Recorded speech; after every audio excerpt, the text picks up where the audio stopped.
Colin Cowherd's best bets for week 7. Welcome, football fans, gridiron gamblers, and degenerates. It's Mitch here with my reaction to Colin Cowherd's best bets for week 7 of the 2025 NFL season. His favorite picks. Are they crazy or are they correct? The Blazin 5. Should you follow or should you fade Colin in week 7? If that sounds good, Gronk, spike the like button. Show me that you want more reactions here on Money Mitch. And don't forget to subscribe for my best bets each and every week of the NFL season. Let's go. Let's react to the Blazin 5. Uncle Colin back at it with his favorite pick. Here we go. Off a 4-1 week, I am ready to go on our Blazing 5. 4-1. Congratulations, Colin. That's pretty damn good. That's a hot one. Let's go. Let's blaze it up. Fire it up. It's Colin's Blazing 5. Vincent Browns. I like Cleveland at home -2.5. I do too, Colin. Good pick. Follow. An argument when Cleveland's at home, they have the best defense in the NFL. Can't disagree. Cleveland's defense, ugly football game, dog pound, at home, the grass. Yeah, they're damn good. Can't run the ball on them. Pass rush is awesome. Malik Collins, shout out. Mason Graham, good draft pick. Probably better than Travis Hunter right now, right? Myles Garrett, best defensive player in football. Denzel Ward, probably the most underappreciated defensive player in football. Unbelievable player. They're fast at linebacker. Yeah, I love the way they play. And at home, they are tough to score. They are tough to score on.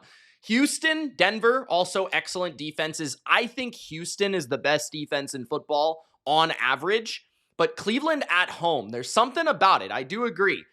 I like them a lot more at home. PFF has it as the highest graded defense. You cannot run on this team. And the winds are going to be over 40 miles an hour. The gusts are, and it's going to be rainy. Dylan Gabriel, he'll be fine. They're not going to ask much. The Dolphins' only win this year came up by a win over the Jets, barely.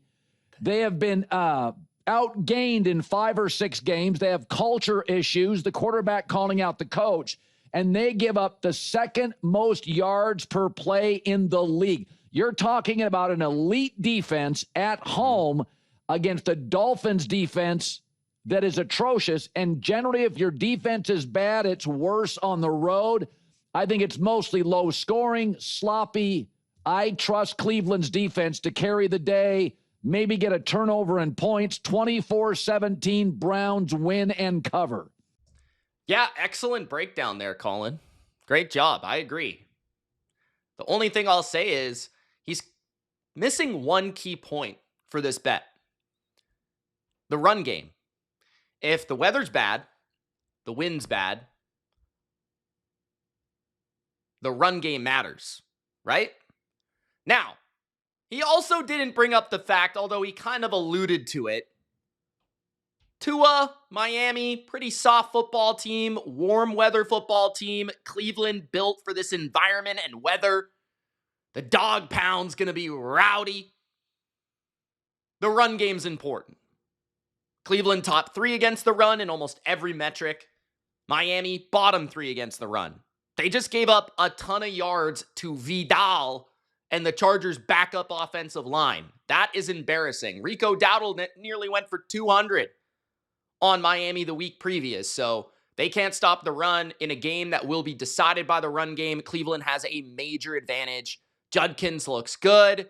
Gabriel, I think actually probably better suited to play in this weather. Might not have the same experience as Tua, but I kind of feel like the way Cleveland is operating offensively, a ton of screens and short passes, and I do think his arm is actually a little bit more live. He also can probably run a bit better than Tua.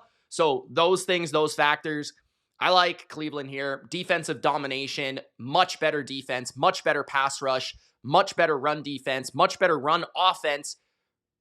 I like Cleveland here. I like Cleveland. Follow that pick. Giants at Broncos. I like Denver to win and win big. Okay. I don't know if I trust Denver here. I don't hate this pick. I just don't know if I trust their offense because their offense just isn't good. Let's see what Colin says. Jackson Dart yards per play is behind Russell Wilson this year, and Russell Wilson got benched. This defense. Yeah, but if you watch how both players play, Jackson Dart and Russell Wilson is bomb or nothing. So, like, his yards per play might be fairly decent because he's looking for explosives constantly, right? Jackson Dart is probably better in success rate. And that one Cowboys game does kind of, like, change the stats a ton. I wonder what it looks like outside of the Cowboys game. I'm just going to throw that out there. I don't know, Colin. That's a suspect stat. But there's no debating that Jackson Dart has entered that lineup and he has uplifted this team. Whether it's actual real evidence or not, this team is playing harder. This team is playing faster. They just look better. They play with more energy. There's no doubt about that. Anybody can see that. Is the best in the league. Best third down defense. Best red zone defense. Kind of disagree. I don't think this is the best defense. I just talked about it. The Texans have the best defense for me. The Broncos, yeah, they played really well against the Jets, and they might have the best pass rush. They lead the NFL in sacks, right? But they've also struggled this year a little bit on defense. Like, I didn't think they played that well against the Colts in particular. The Chargers game was okay. I didn't think it was great. I feel like they can be had. You can pick on Riley Moss. You can pick on their linebackers. You can pick on their safeties a little bit. I feel like when you can't block them, though, they are dominant. And they're pretty good against the run. But they're an elite defense, as I mentioned, right? There's a tier of 3 for the best defense in football. We talked about Cleveland. We talked about Houston. Denver's in that conversation. And I think where he's going to go here, the Giants haven't faced a defense like this. Nowhere close, and it's in Denver. Understandable argument for why you would want to back the Broncos. But I want to hear something on the Broncos offense, because that's really what I'm not trusting here. Leads the NFL in sacks. Okay, they're 2-0 at home, both comfortably. And Jackson Dart, let's not kid ourselves. First game against Tennessee was not that comfortable. I don't think they actually covered the spread. I'm pretty sure Tennessee covered the spread. And Denver won by, I want to say, 8 points. Russell Wilson had fewer giveaways and averaged more yards per play. Jackson Dart's the better story. He's got good energy, but against this defense in Denver, forget about it. The Broncos defense at home this year is unbelievable. Relentless pressure. And again, I think the Giants are a really fun story, but they're 0-3 on the road this season. I'm going to take Denver to win 28-20, cover the spread. Don't think it'll feel this close.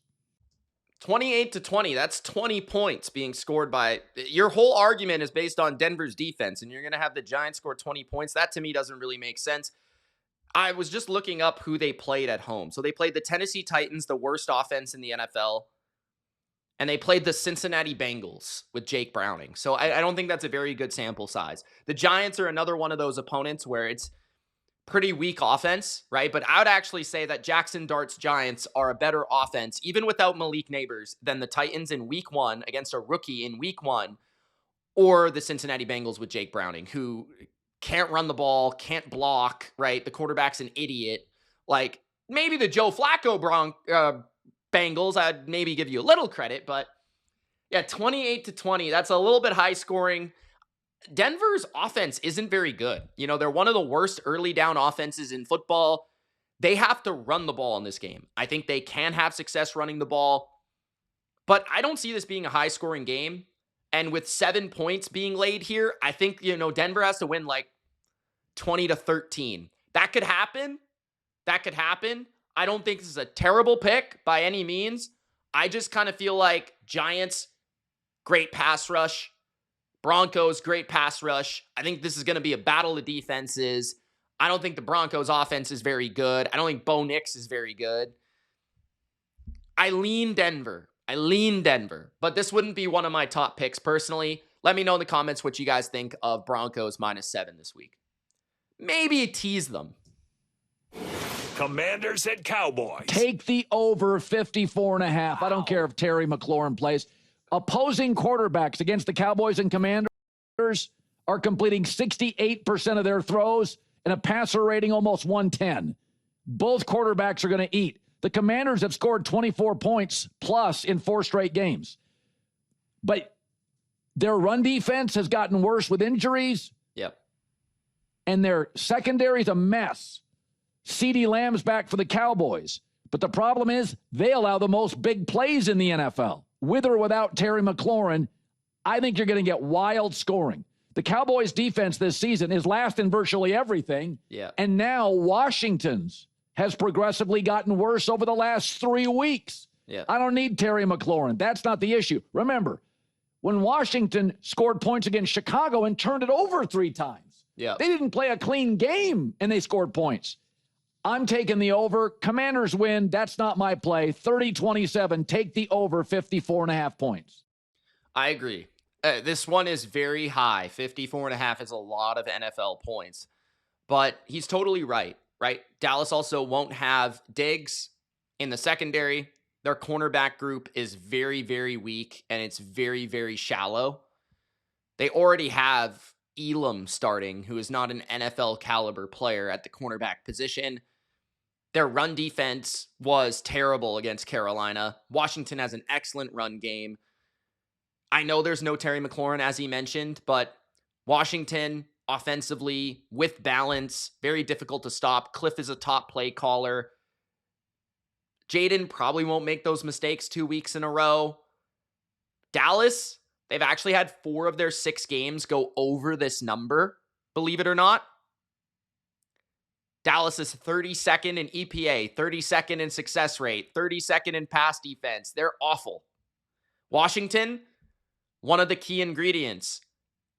They're not as bad as Dallas on defense, but we saw Chicago run the ball on them very successfully. Javonte Williams has been very good this year for Dallas. And what do they do in the secondary? They like to play man coverage. Against George Pickens and CeeDee Lamb, that is a bad formula. Slow linebackers against Jake Ferguson.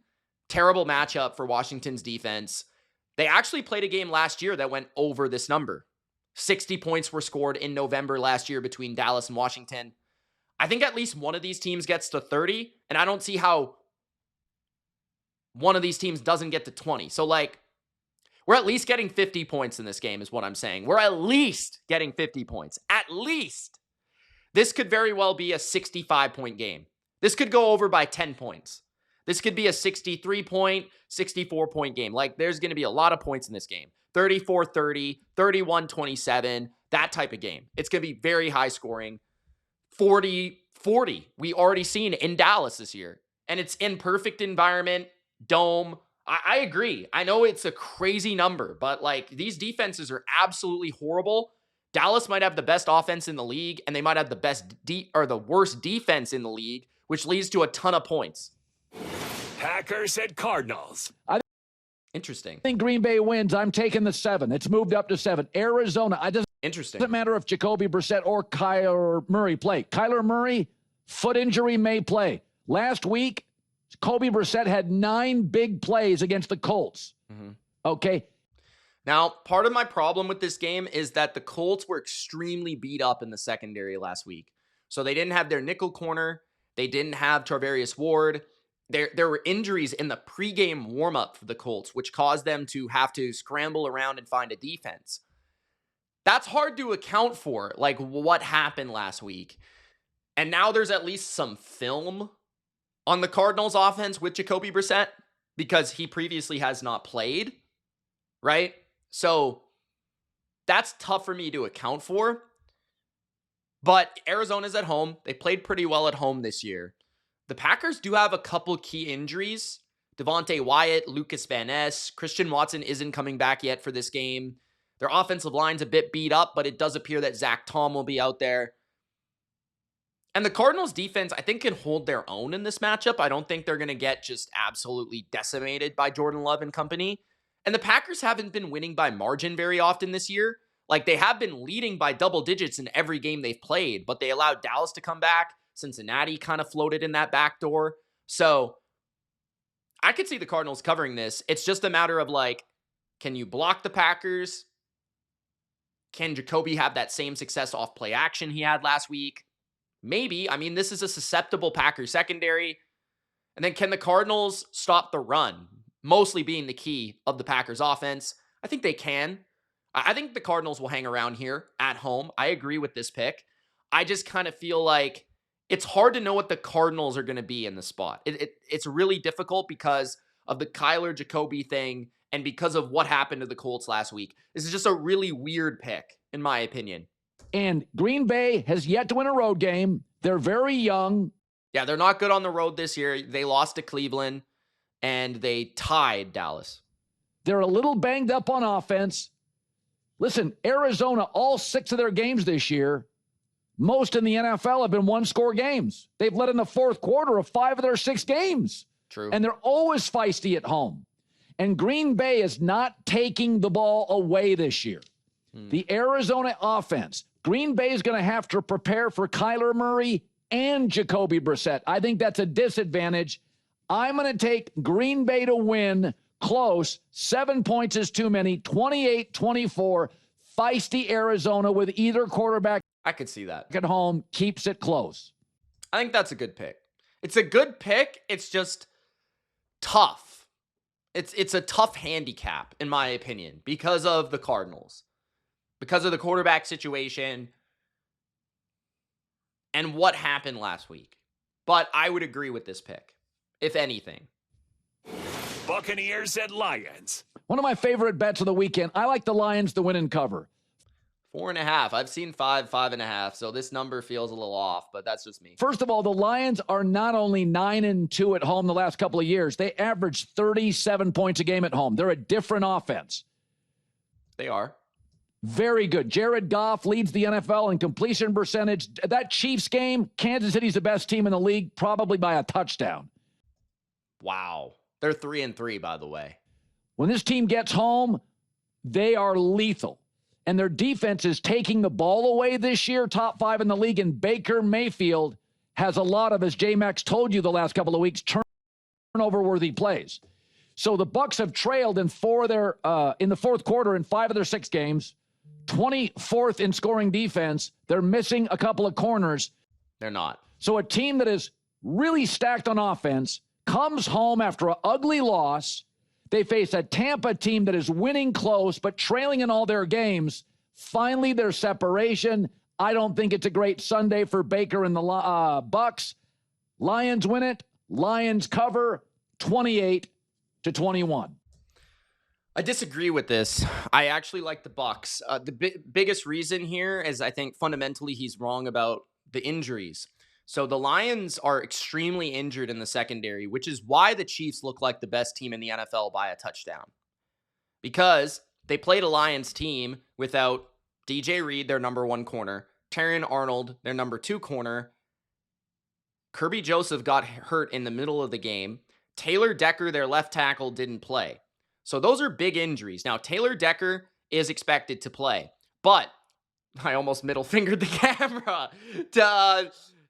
DJ Reed is out. So CB1 out, okay?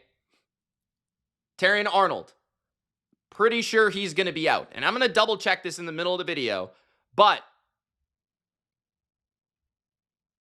that's your top 2 corners right there. They didn't play against the Chiefs. Defense didn't look the same. Why? Detroit likes to play man coverage. You need corners to play man coverage. And we saw that all last season, right? We saw that all last season, that Detroit was just completely inept without their cornerbacks.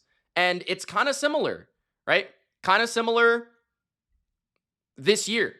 So Kirby Joseph has not practiced all week. He's one of the best free safeties in football. He's probably going to be out. Avonte Maddox has not practiced all week. He's their backup nickel corner. Brian Branch is suspended, so both of their safeties are out. Kirby Joseph and Brian Branch, arguably the best safety combo in football. DJ Reed, their CB1, is out. Terrion Arnold was limited on Friday, so he might have a chance to play, but he didn't practice on the other days, so we'll see. DJ Reader also did not practice on Wednesday or Thursday, but did get a limited session in on Friday, so he's questionable. Alim McNeil is back for the Lions at defensive tackle. That's a big deal because he's a very good player. But if you're without like half your secondary against Baker Mayfield, who might get Mike Evans back, that's a pretty big deal, right? Now, you have to pay attention. I would not bet this game until Sunday because we know that Chris Godwin's out. We know Emeka Ibuka's out. We know Bucky Irving's out. Levante David did not practice Thursday, Friday. It'll be interesting to see if he is back on Saturday or if, he's just resting or whatever. So Levante David, obviously a big deal at linebacker for the Bucs. Mike Evans was limited Wednesday, Thursday, did not practice Friday. I wonder if that's like a little bit of a rest day. But if Evans is back, that's huge. Zion McCollum and Benjamin Morrison, the cornerbacks he's referring to, are both playing in this game. And when the Bucs have had their full cornerback group, they have been one of the best secondaries in football, which is drastically different than last season. So Parrish has been really, really good in the nickel spot. Jamel Dean's having the best season of his career. McCollum and Morrison give them great depth and versatility in their secondary. Their entire secondary that would then be healthy. And then their front seven, other than Kalijah Cansey, would be healthy. So their entire defense would be healthy. So they'd have a much healthier defense than Detroit. Baker is better than Goff, right? Maybe the Lions can get a bit of a pass rush on Baker because the offensive line of the Bucs is a little susceptible. But if those receivers are winning down the field, I like Tez Johnson. I think Cade Otton can make some plays. If Mike Evans is out there, that's a big difference maker. I even like Sterling Shepard, right? The Bucs do have a run game that you have to take care of. So I think Baker can hang in this game against a defense that is very beat up in their back end, especially with those safeties. You could give up big plays down the field if they're not in their right assignments, right? Or not, maybe there could be some blown coverages. You never know with the safeties being out. So I just think this is a one-score game. These two teams have played very competitively. The Bucs actually went to Detroit and beat Detroit last year. I like the Bucs a lot this year. I think their defense is very much improved. There are a lot of worrisome injuries offensively right now, but if Mike Evans plays, if Levante David plays, I think that you have to bet the Bucs. Now, if Mike Evans doesn't play, Levante David doesn't play, then I understand why someone might bet the Lions. But I still think like 4.5, 5 points for Baker, who's playing like the best quarterback in football, and a healthy Bucs defense. It is not a team that I really want to fade, the way that they're playing every single game close this season. So I would probably wait until the last possible second to bet this, Sunday, Monday, just to check in on those injuries, because this is a Monday Night Football game. So, yeah, that's his Blazin' 5 right there. Off of 4. That's his Blazin' 5. He didn't give the recap, but his first pick was the Browns. I would follow this pick. I like the Browns as well. -2.5 at home. The Broncos, I would lean Broncos, but I don't love it either way. I feel like I just don't trust their offense enough. I do like their defense against the Giants and Jackson Dart. Over 40, I wish. 54.5 for Cowboys Washington, I would agree with. I would follow that pick. So that's 2 follows. Then he's got the Cardinals. I also like that pick. It's just a little bit tough for me to handicap that game. But if you get 7, I would probably take the Cardinals. And then I like the Bucs, so I would fade his final pick there. But that's the way I see it, guys. Let me know what you guys think in the comment section below. It's Mitch. Thanks for watching this reaction to the Blazin' 5. Don't forget to subscribe. It's Mitch. Peace.